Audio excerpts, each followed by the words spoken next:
If only Ralph would wear something like this. At least if he wouldn't wear those wing-tipped shoes. He has to wear the wing-tip shoes, Rose. He needs all the support he can get. You're so wise. How do you know so much about my husband's feet? They cost me $100 last week.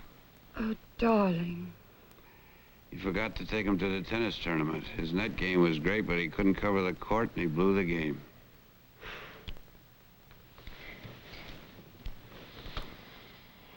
You'd never wear arch supports.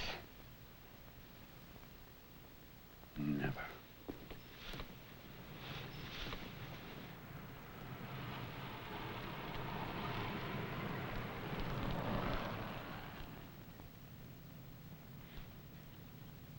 Rose. Mm-hmm. Rose, is your husband coming home a little early tonight? Uh-huh.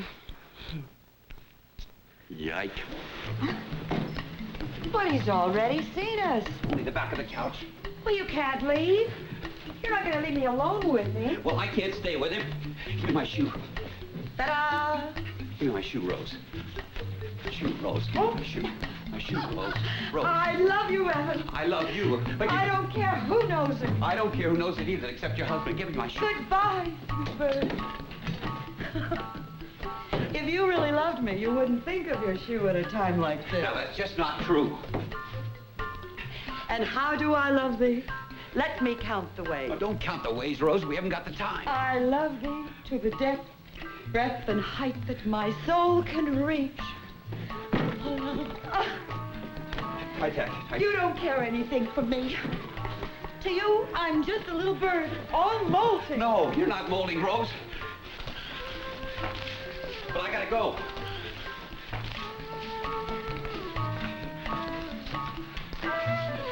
At least you can leave me with something. Here. Oh.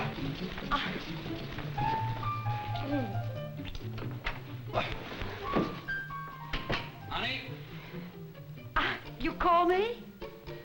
Call me. Honey, is that you? You call me? Yes, Ralph. I fell asleep in the living room. I thought I heard a noise. Oh, it's just the icebox, honey. I'm gonna make myself a ham sandwich. I'll bring you in one. Boy, what a day. My feet are killing me. They're killing me too, Ralph. Me too. Good night, Don Juan.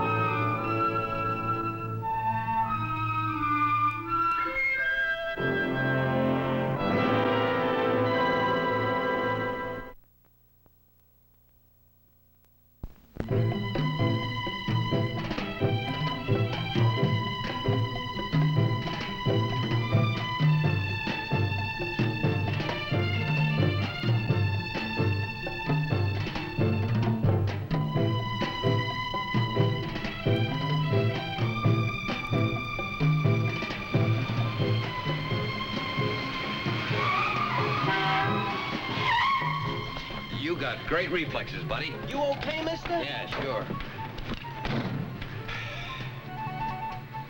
Where to? Flowers. Flowers? Flowers. I got you.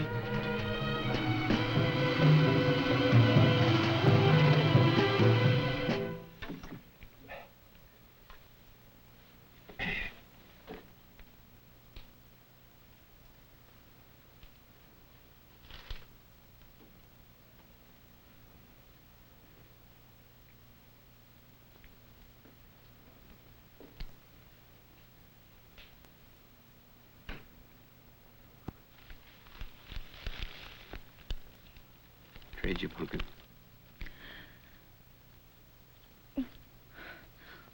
What are these for? Flowers. Well, I know, but...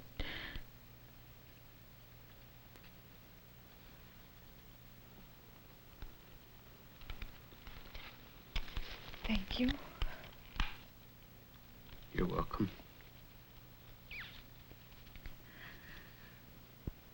What? Nothing. No, what?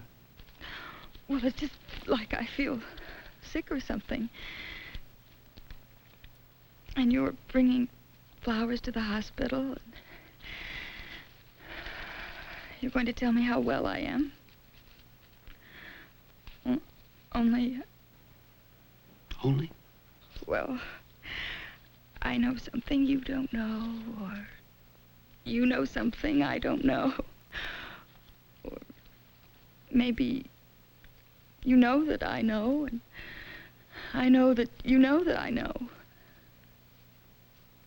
But we don't talk about it out loud. Then maybe I'll live a little bit longer. Well, ups-a-doodle daisy. Where are you going? Put these in some water. Before they die.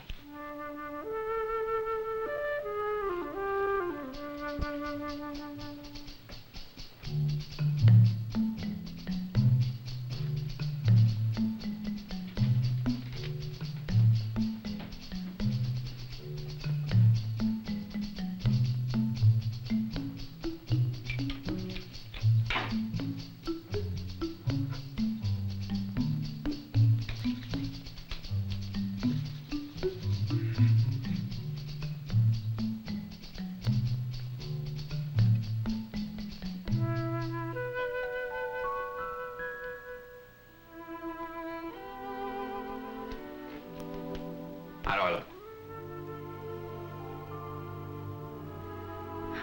Fine. So early in the morning. Yeah, I guess it is a little early, but I've got to see Dr. Thompson about that book. Doctor? Yeah, you know that head man that we're trying to get to be consultant on how to take the worry out of worry. Wouldn't you be going out for breakfast? Oh, I'll have a little coffee and Danish.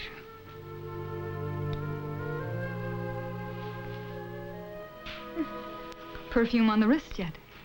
The ancient Greeks, whose ideal of male and female beauty has never been surpassed, and whose delicacy has never been challenged, put perfume on the neck, the line of the chin, and the wrist.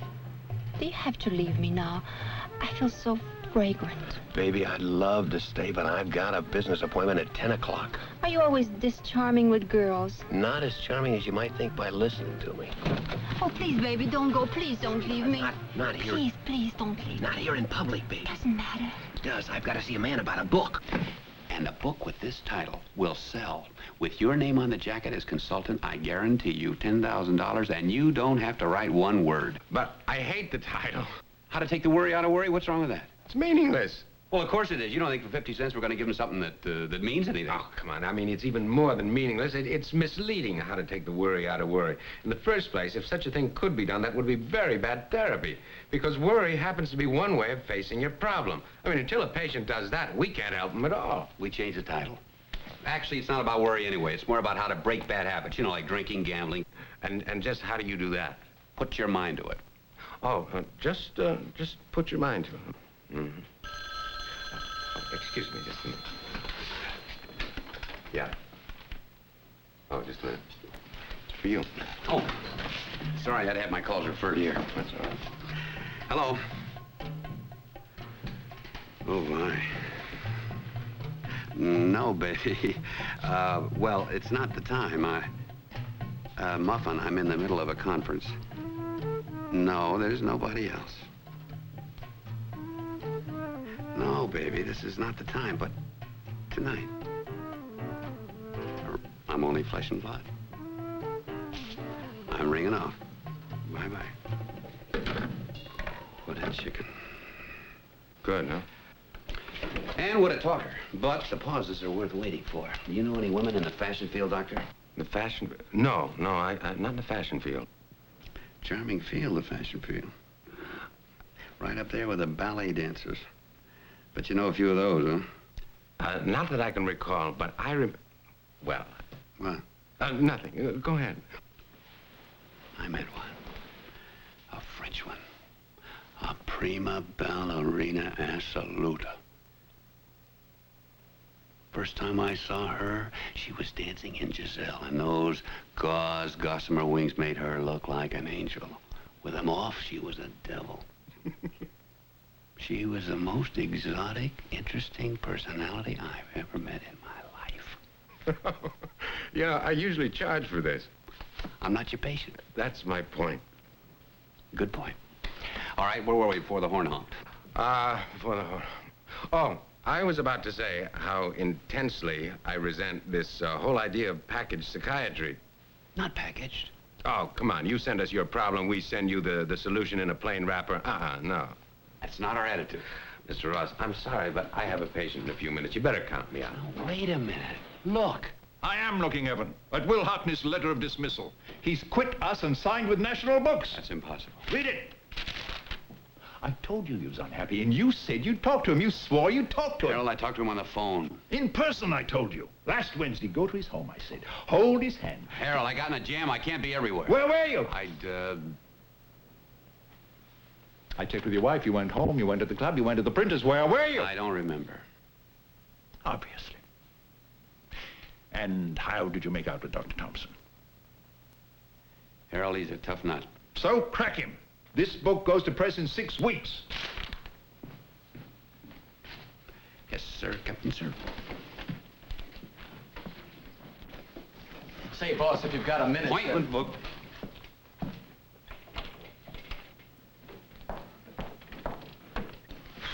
Bill, will you get me Dr. Thompson's number, please? Okay. And, where was I Wednesday afternoon? I believe you said her name was Ethel. No, where did you have me Wednesday afternoon? Luncheon for the Advertising Council, State Athletic Club. You got back here by 4. Right. Hello, Annie. Listen, sweetheart, she's not there. Well, who's this? Oh, yeah, I heard about you.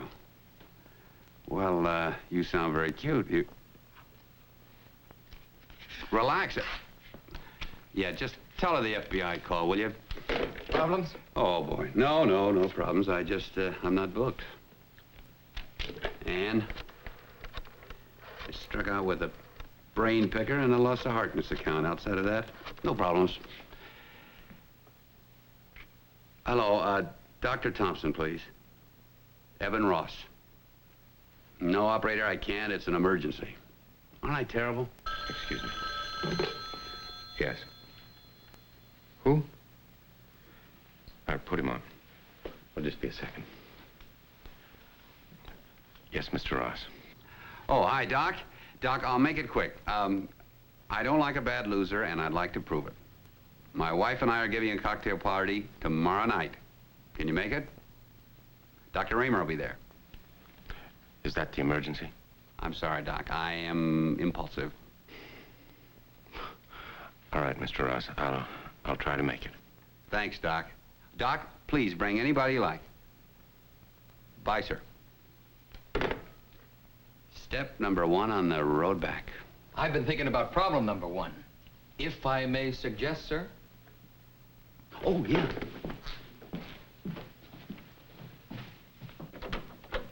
Voila. Voila, who that?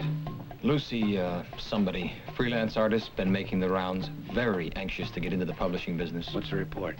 Positive. Show her in.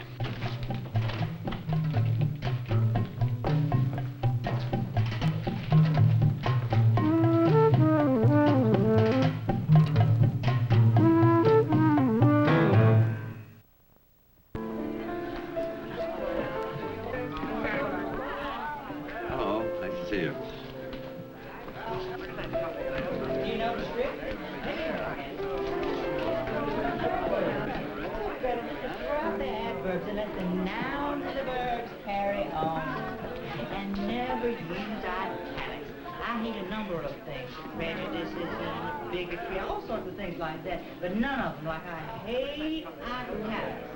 I tell you, I'm through. Normal mailer after winter. Something dry for Bonnie? Well, I was beginning to think I had the plague. Oh, even that wouldn't keep me away from you. Have you seen our author? No, but I'm dreading it. 9 o'clock tomorrow morning. Fine with me. How do you like your coffee? On the rocks. Where? Malcolm! There's that man. I've learned more about writing from Evan Ross. Malcolm, you picked a poor time to be modest. I was just telling Miss Kaufman here that you're our new middleweight genius. Miss Violet Kaufman? The first? Of a high-fashion magazine, which shall remain nameless. Oh, Violet. Or may I call you Miss Kaufman? I've always wanted to have a fight with you. Well, put up your due. About that O'Hara novel, the review you gave on it? I loved it. You loved it? Well, then what on earth do you say about things that you don't like? Well, aren't you drinking, Miss, Bain. Jerry Bain. Jerry Bain. What a lovely name. Fits you, too. One drink is usually my limit. Oh, well, you've got to get out of that vicious circle. Come here. Tell me, are you in the fashion field, Miss Bain? Oh, well, I know a few people in the field. Kathy? Oh, there are any number of theatrical producers I could introduce you to, Jerry, and I'll be happy to. But I must be honest with you that no matter how beautiful you are, and I think you know how beautiful that is, producers are interested in talent. Oh, I can act. I can. I believe you. There's a presence about you, an aura about... Evan. Dr. Raymer is here. Oh, I'll be right there, dear. You're in the book under Baines? Geraldine. Jerry Baines. I'll be in touch. Quietly. How are you, Evans? Dr. Raymer. I think you've met Dr. Thompson. Oh, yes, the unimpeachable Dr. Thompson. Not on every subject. Well, that is a weakness I intend to exploit, Doctor. Miss Hartford, How do Mr. you Ross. do? How do you do? And Mrs. Elise Martin. Mrs.? Yes, Mr. Ross. How nice of you to have us. Well, let's hope it is. That's one of the risks you take with a room full of strangers. Risks? Could be a bomb or a ball.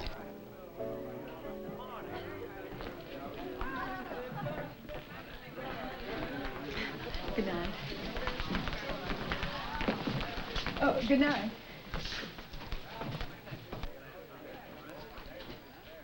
Don't you want me to catch you? I haven't decided yet. When you're delaying the game. Well, isn't that part of it? Yeah, but not here. Later at dinner. I suppose you have the spot all picked out. I'd be a fool if I hadn't. A very private place. Oh, no, public, very public. But you're married. You're with the consequences. You are an actor. Of course. But I publish books for a living. Why, don't you like actors? Oh, yes, very much. It's just that it's refreshing to hear someone talk about me for a change. Well, that was worth it. Oh? If we never meet again, at least I'll always know that I left you refreshed. You know, apart from everything else, he's behaving rudely. Who's that? What do you mean who? Our host. Oh, I'm sorry, I hadn't noticed. Well, he is. Well, behaving rudely to whom? Me? Us? We're his guests. This is his party. Where has he been all evening? Trying to back Elise into some corner. Easy, Doctor. Hmm? Hostile, hostile. Who's hostile? Merely making an observation. May I make an observation? You're on your own. Certainly. Go right ahead. I'm hungry. Of course you are, my dear. Let's get out of here and get some dinner, hmm? Looks like the platoon is falling out. Oh, that means me. Where do we stand, Venus? On the threshold. Where's that? Elise?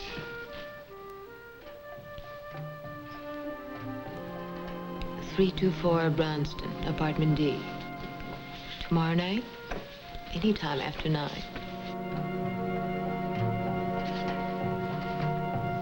Honey, will you knock off the charwoman bit? This place is filthy. Oh, come on, honey. Let the maid do it in the morning. Come on, honey. Come on and what?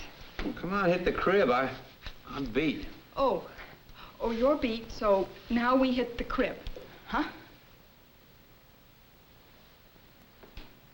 Sweetheart, I gotta get up at 7:30 in the morning and start running. Well, be up and running.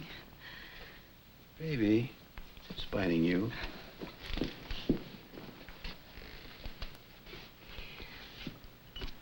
Hello, operator. I just lost my party. Operator, I got... Evan, nothing is biting me. What's the crisis? What is it? That actress I kissed goodnight?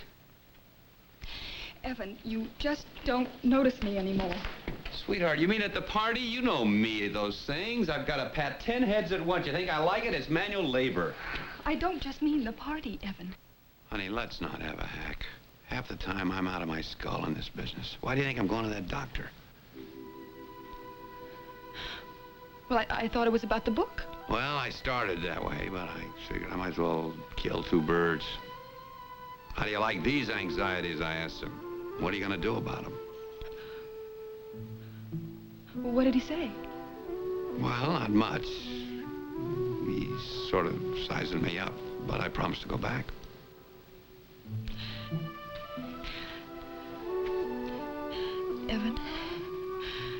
Evan, and you will? I gotta go, baby. I'm a sick man.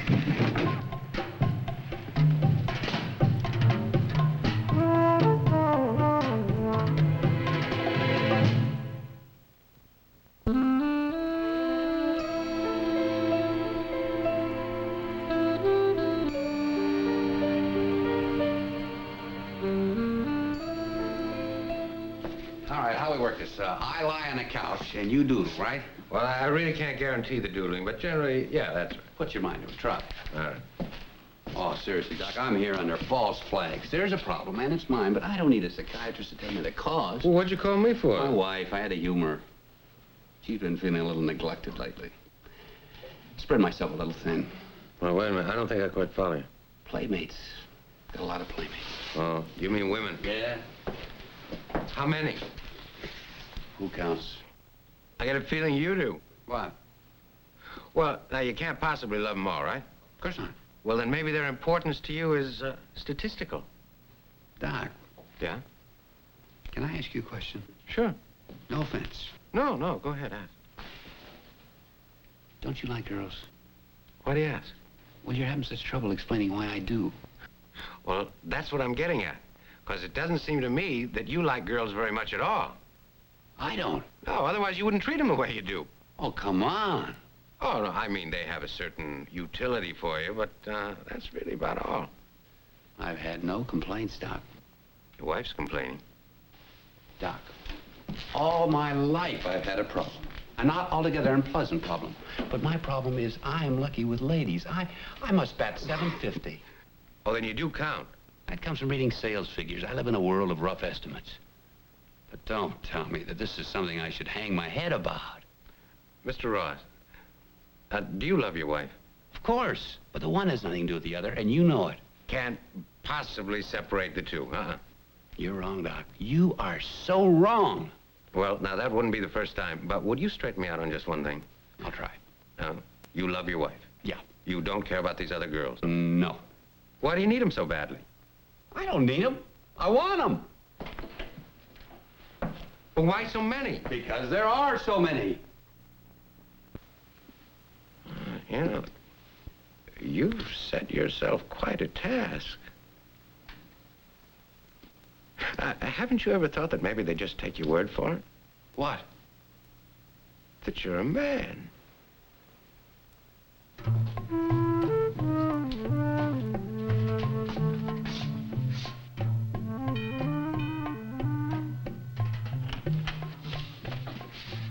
Well, don't you look lovely? All for you. Come in. Oh, this is charming. Just charming. You decorate this yourself? Pretty much.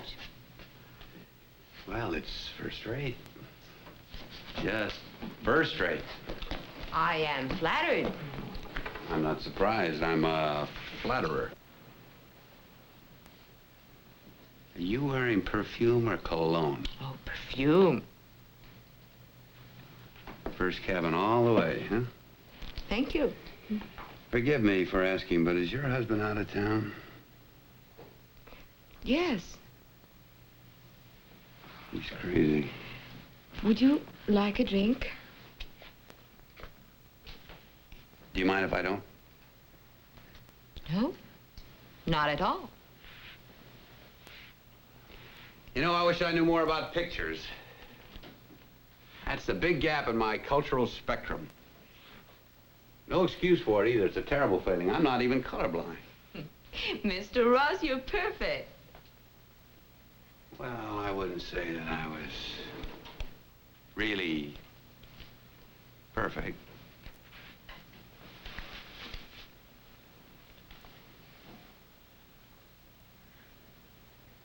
Is this apartment D? Yes.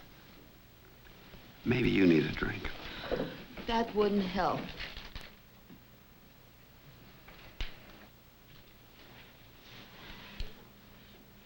What is this, an attack of conscience? No.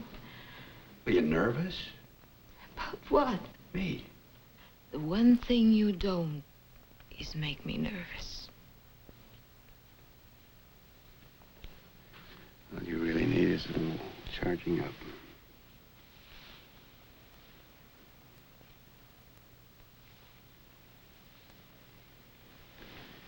What's the matter? I'm sorry. What are you, a female impersonator or something? My husband didn't think so.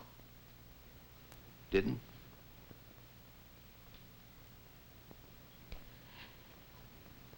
He's dead. 3 years ago. Why didn't you tell me? I didn't want to scare you off. Well, don't be silly. You don't know yourself very well.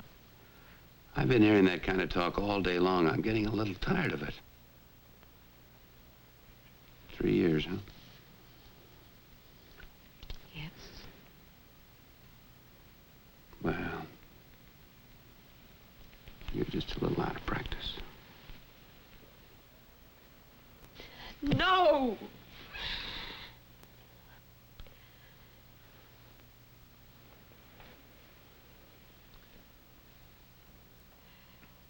But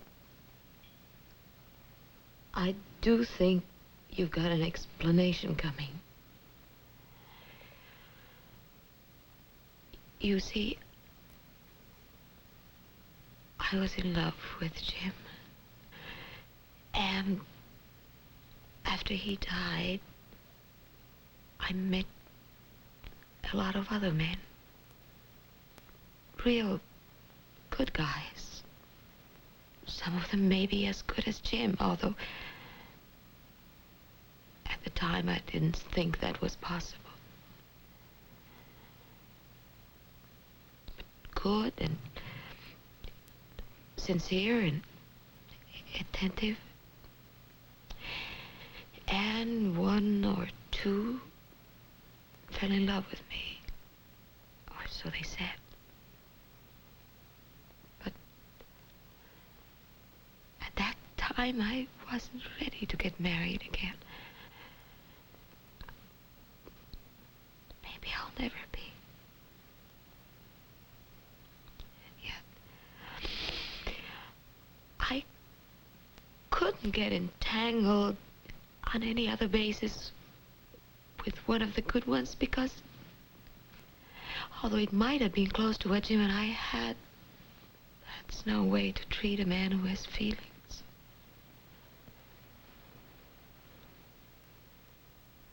And then last night I ran into you. And I don't have feelings, huh? Not about this. Not about love. No, don't get touchy. The world is full of women like that. You got a name for him? The name doesn't count. It's a state of mind. You know what you're calling me? Well, am I wrong? I probably deserve it. But I'll tell you something. This time you're wrong. Oh, yeah, go ahead, smile. But until last night, I was every one of those things you said. That's right, every one. Take this woman, that woman, what's the difference? Take him, grab him quick, like that. Same old approach, glib, slick, and see around. You say I don't know me? I know me, inside out, because I've got to live with me. This kook going around on some chance that he might finally bump into the girl that means something to him. And then you walk in. And I haven't got the brains or the guts to throw out all that hokum and tell you the truth, because I'm afraid you might think it's another line and walk away. And I can't take that. I can take anything, and I do. Derision, contempt, belittling, anything, but I can't take that. And at least this way, I've got you here. And I can look at you and hold you. You fill my heart.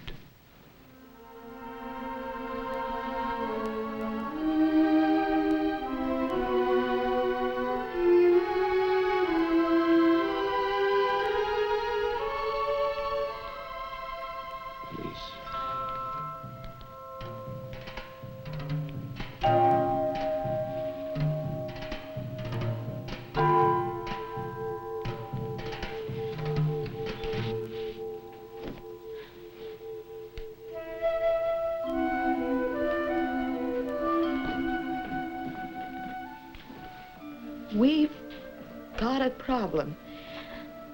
You see, I don't love you. All right. I knew it was a mistake. You think it's a line? Only the part that was true. Well, I never tell the truth. The clutter sinks up.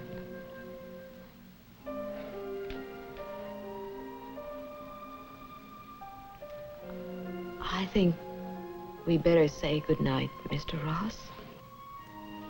Now just settle down.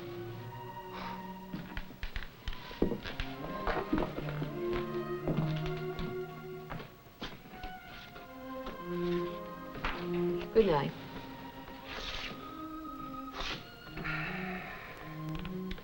Aren't you gonna thank me? Thank you. I taught you something pretty important. Dear old Jim is replaceable. Yes.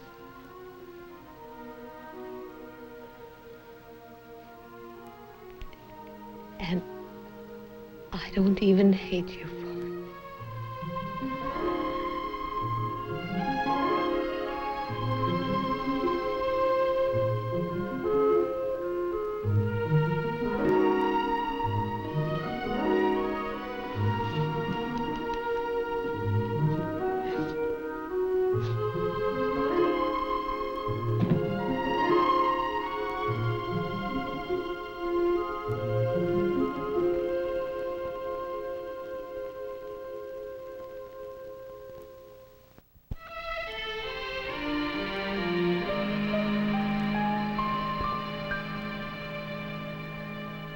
She was without a flaw. Living alabaster, but frozen. All that inner receptivity frozen. She's bugged. Well, I look at this great rolling wave of womanhood and I say, what's the key? How do I peel that delicious plum, huh? Frontal approach, out. It's got to be cat and mouse game with a switch. I'm the mouse. We started talking about current events, music, art, what have you, and all the while, I see behind those luscious, limpid eyes, she's getting closer and closer and closer on her little cat feet, and then out of the clear sky, I strike you with the ultimate weapon, the one club in the bag that'll put you on the green every time, the truth as she sees it. In other words, I lie with a difference. The lie is to me, not to her. That's why it's so believable. Don't you see, Doc? That isn't just lying. That's lying on a symphonic scale. Beautiful themes interwoven, gradually rising to the ultimate critical moment when she's ready to fall into my arms. I tell her I've been lying. Works every time. How's that? She doesn't believe me. From then on, it's clear sailing. Oh, no. No, wait a minute. Now, I'm a little confused here. Now, you're telling me that even after you admit to her that you lied, she still doesn't believe you? Of course not. Too painful. Well, why bother to tell her at all? Point of honor, Doc. I see. Was it worth all the trouble? Doc, you keep getting hung up on that. It's no trouble. What, having to invent all those lies about yourself? Doc, I cooked up that line years ago. What's it consist of? Baloney. Sheer baloney. Must be pretty persuasive baloney. I serve it rather well. Well, I guess. Say, do me a favor, will you? Give me a sample. Sample? Sample. I begin by painting a picture of myself as being completely black. Yeah? You think I'm a rat, baby? I'm a pack of rats. Throws them off balance. Nobody can be that bad. Well, why do they believe you then? Because I say it so convincingly. Look, Doc, all women secretly believe all men are rats anyway. Now, along comes a man, he admits to it. They fall all over him. He's admitted to their worst fears. Nothing can be any worse. What do you do next? Then I tell him how miserable I am, that it's all my fault. I've never been able to achieve a lasting, happy relationship with one woman. Doc, it goes down like chocolate syrup. Well, every time? Rarely fails. Does that suggest anything to you? What? That maybe it's true? Doc, I just got through telling you. Oh, I know. No, you told me that it was a line, a technique, a pitch, huh? Right. Had it ever occurred to you that you weren't fooling Elise at all, you weren't putting her on, that she knew exactly what you were doing, that she was just rocking the baby? Women do that, you know. Doc, I venture to say that I probably know as much about and maybe more about women than even you do. Well, all right. Now, let's suppose that you do. Now, you also told me that it was the last club in the bag, right? The one that always works when everything else has failed? The ultimate weapon. Right, the ultimate weapon. Well, then, why wait until last to use it? Why not first? I mean, why do you wait until you're forced to use it? I mean, does it hurt to use, Mr. Ross? Is that cutting too close to the bone? No matter how you cut it, Doc, I don't come up as tragic. Now, that's very perceptive. What? Do you know one of the most difficult problems we have is trying to get people who behave compulsively to realize exactly how they appear to others? I don't follow you. You don't? Well, that's strange, because from what you just said, well, I would have thought that you understood me perfectly, that compulsive behavior is funny. Funny? Oh, yeah, comedians use it all the time. You remember that fella used to come out on the stage, oh, this is years ago. He used to come out on the stage wearing a straight jacket, and he'd announce to the audience that within 5 minutes, without any assistance from anybody, he would escape from it. Well, he'd start twisting and turning and sweating and struggling, and after a while, you start feeling a little embarrassed. Then you realize it was a joke, and they'd ring down the curtain and come on with the next act. But all during the show, this poor guy would appear still in his straight jacket. He couldn't get out of it. Even when you left the theater, there he was again, rolling around again, like he was drunk in the lobby, still at it, rolling around and around and around and around. Well, Mr. Ross, he was a howl.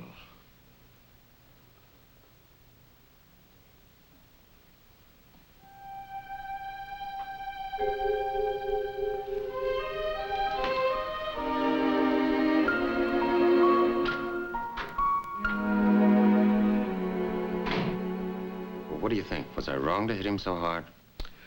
Well, if you weren't wrong, you would have to be right. And to think we get paid for saying things like that. Don't feel guilty, Mac.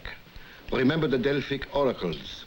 They were revered for making statements like that. Well, positively revered. Now, if you don't mind, I'll skip the reverence if I could just find some way of getting through his defenses. Oh, since his behavior is common to a great many men, he probably still believes he's the ideal of every red-blooded male. Oh, no, I don't. that. No? No, I think there's an element of envy involved in the criticism of him. You don't mean me? Oh, no. No. Present company accepted. Well, I don't think he's to be envied. I mean, look at his pattern. I mean, each relationship he approaches with eagerness and hopefulness, and then he gets angry. And the reason he gets angry is because he's disappointed, and then he's driven on to the next one. Well, that's why the girls are disappointed. They discover that they haven't been any help to him. I don't think the word is really disappointed. I think it's hurt. I mean, he hurts people. He actually injures people, like Elise, for example. Elise isn't the patient. Evan is. He's hurting himself. Only he doesn't know it. Well, give him time. Evan, you're the most fascinating. Yeah. The most charming. Yeah. The most persuasive. Yeah. The most wonderful. Yeah. Passionate. Yeah. Man. Yeah. In the world. Yeah. Evan, you're the most fascinating. Yeah. Most charming. Yeah. The most persuasive. Yeah. Wunderbarste. In the world. Nishavi. Yeah. Uomo del mondo. Yeah. The most wonderful, passionate, charming, most passionate man in the world.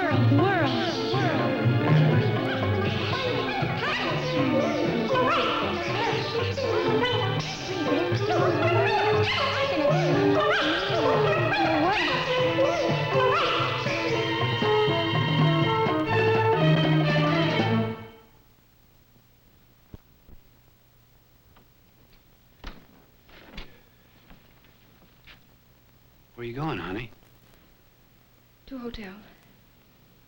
I talked to Charlie Hobbin today. He said he would recommend another lawyer. He doesn't want to handle it. Handle what? Our divorce. Are you kidding? Divorce? Look what I brought you. They're very pretty. Baby, what do you want with a divorce? You're hardly even crying. Evan, you'll be all right. I just couldn't pretend anymore. It was degrading. What? Oh. What, baby? That you haven't got a little black book. Oh, come on. You know I haven't. The first time that you stayed away all night, I was devastated. I thought I had failed as a wife. I knew who she was. And I looked at her and tried to imagine why. Well, why you thought she was more attractive than me. Baby. So, I thought it was my fault, and, that you were going to come home and tell me that you didn't love me anymore and found someone else. Darling, there's never been anybody else but you. But then you went from Carol to Susie, and I was relieved, puzzled. But, then you went from Susie to Amy.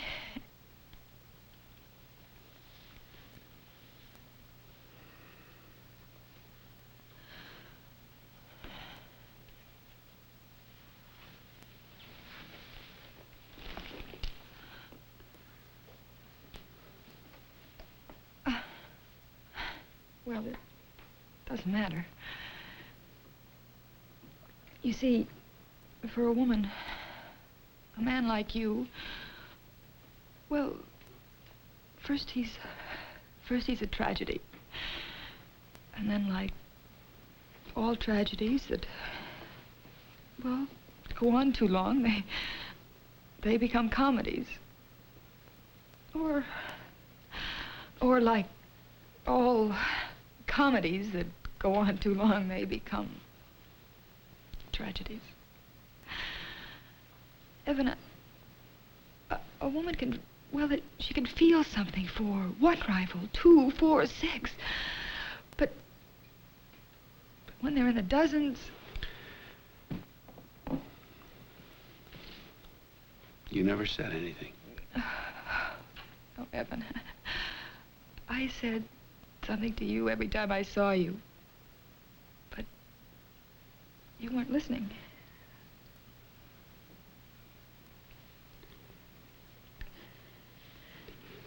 I'm still going to Dr. Thompson.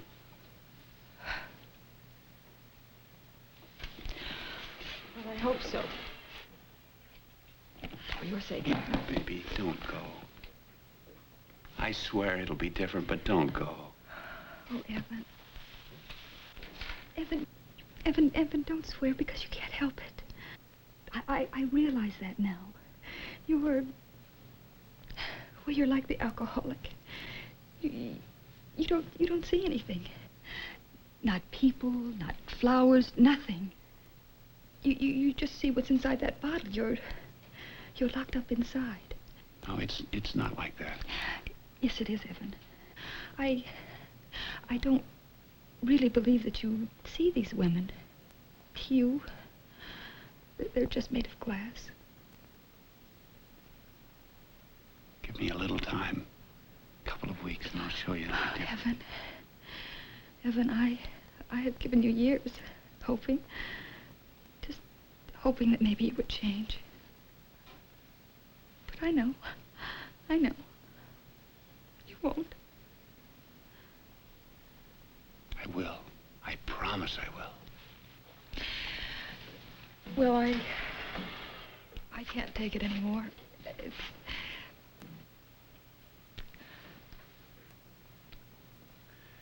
When can I come back, baby? I love you, Punka. Oh, I know. Because I do. I love you too. But it doesn't do either one of us any good. Does it? Baby, I've got to believe that I can come back. Can I? Certainly, Evan. The minute you get rid of that clown suit. Help me with the bag, huh?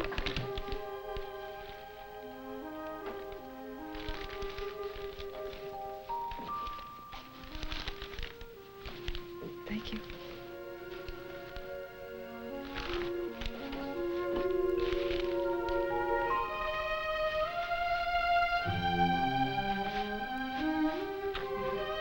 Can you make it all right?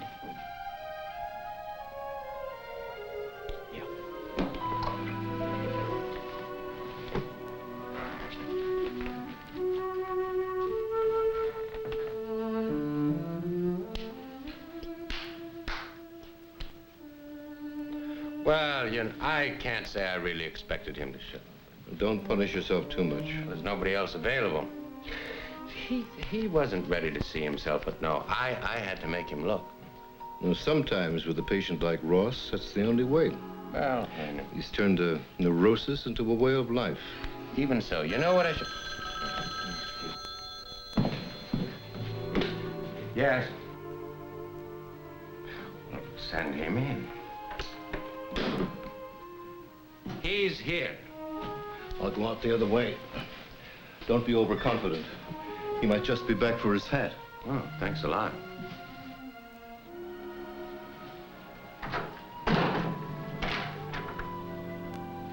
Come in. Bottom of the morning to you, Doc. Can you really do anything for me? Well, now, that depends on what you want. I can't just mail in my problem. Not a chance, huh?